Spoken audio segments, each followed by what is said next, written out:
तुझी सगळ्यात महाग पडणारी चूक तुला सांगतो. तू प्रयत्न करतोस पण सफल का होत नाहीस ही चिंता तुला कायम मनात सतावत असते, हो ना?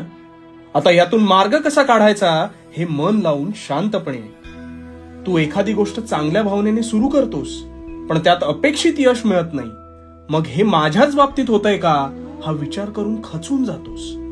मुळात तुला वाटतं की तू आज एखादी गोष्ट सुरू केलीस की अल्पावधीत तुला यश मिळेल. इथेच तू चुकतोस. अरे, फळाची अपेक्षा न करता कार्य करत राहा.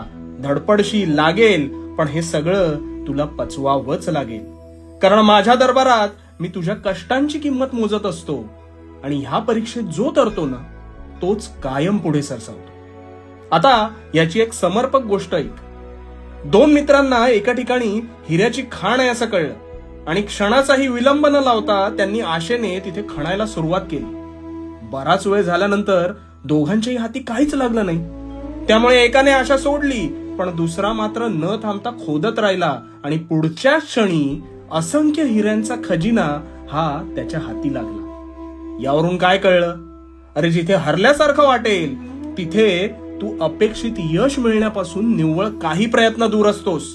आणि म्हणून प्रयत्न करत राहा आणि भिवू नकोस. मी तुझ्या पाठीशी आहे.